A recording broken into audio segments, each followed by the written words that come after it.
Assalamualaikum warahmatullahi wabarakatuh. Halo semuanya, perkenalkan kami dari kelompok 2 yang beranggotakan Fatia Putri Salsabila dengan NIM 20233029, Puspada Rifki dengan NIM 20233037, dan Hanifah Putri Kaira dengan NIM 20233038. Baiklah, kali ini kami akan melakukan presentasi tentang perbandingan retribusi jasa usaha antara Sawah Lunto dengan pesisir selatan, yang di mana retribusi jasa usahanya kami memakai tentang pemakaian kekayaan daerah. Untuk materi pertama akan dibacakan oleh Fatia Putri Salsabila. Untuk kepada Fatia kami persilahkan. Yang pertama, Sawah Lunto.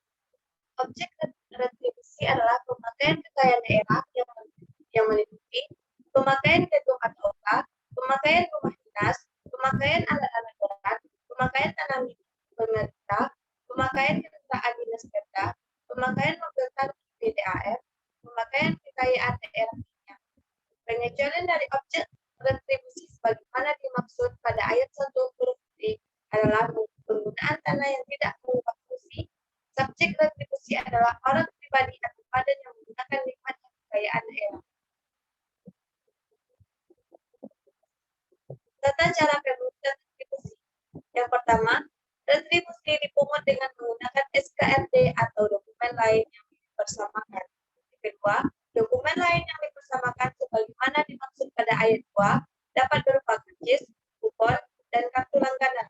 Yang ketiga, tata cara pemungutan retribusi diatur lebih lanjut dengan peraturan wali kota.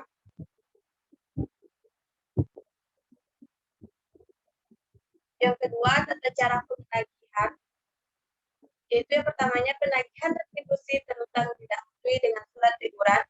Yang kedua, pengeluaran surat teguran atau peringatan atau surat lain yang sejenis sebagai awal tindakan pelaksanaan penagihan retribusi dikeluarkan segera setelah 7 hari setelah jatuh tempo pembayaran. Yang terakhir, surat teguran sebagaimana dimaksud pada ayat 1 dikeluarkan oleh pejabat yang ditunjuk. Pengurangan, keringanan, dan pembebasan retribusi. Yang pertama, wali kota dapat memberikan pengurangan, keringanan, dan pembebasan retribusi. Yang kedua, pengurangan, keringanan, dan pembebasan retribusi sebagaimana pada ayat itu diberikan dengan memperhatikan kemampuan wajib retribusi. Dan yang terakhir, tata cara pengurangan, keringanan, dan pembebasan retribusi ditetapkan oleh wali kota.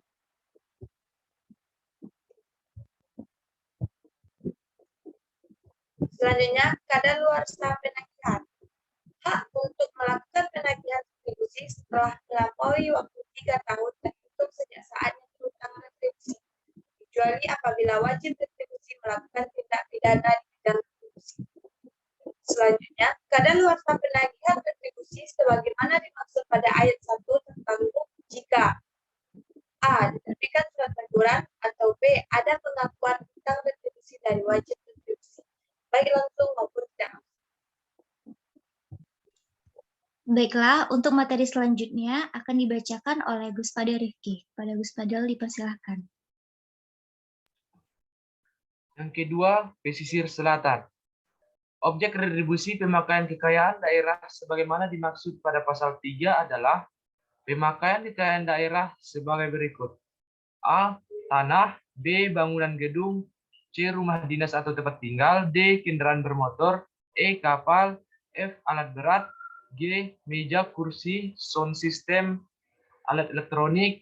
Kemudian H. Alat laboratorium.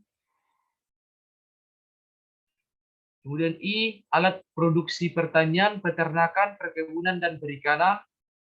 J. Ruang pendinginan atau cold storage. Kemudian K. Alat pemecah es balok.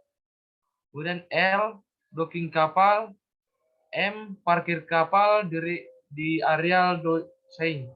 Dikecualikan dari objek retribusi sebagaimana dimaksud ayat 1 adalah penggunaan tanah yang tidak mengubah fungsi dari tanah tersebut. Kemudian A. Tata cara pemungutan pembayaran.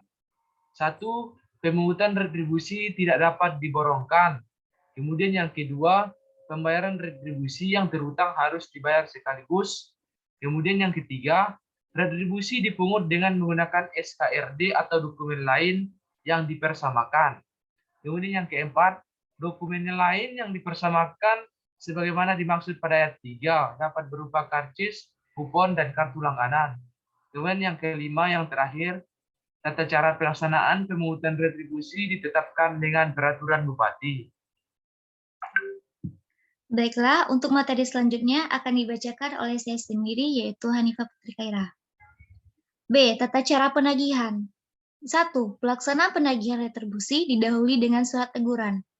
2. Pelaksanaan penagihan retribusi dilakukan 7 hari setelah jatuh tempo pembayaran dengan mengeluarkan surat bayar atau penyetoran atau surat lainnya yang sejenis. 3. Surat teguran atau surat peringatan atau surat lainnya sebagaimana yang dimaksud dalam ayat 1 dikeluarkan oleh bupati atau pejabat yang dituju. C. Kadaluarsa penagihan. Terdiri dari beberapa. Yang pertama, hak untuk melakukan penagihan retribusi kadaluarsa setelah melampaui jangka waktu 3 bulan terhitung sejak terhutangnya retribusi, kecuali apabila wajib retribusi melakukan tindakan pidana di bidang retribusi. Yang kedua, kadaluarsa penagihan retribusi sebagaimana yang dimaksud pada ayat 1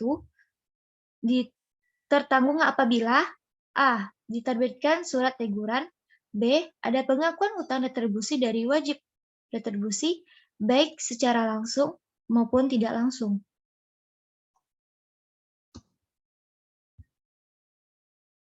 Yang D, yaitu tarif, terbagi jadi beberapa juga. Yang pertama, struktur dan besarnya tarif retribusi pemakaian kekayaan daerah atau perorangan. 2. Bangunan gedung. 3. Kendaraan bermotor.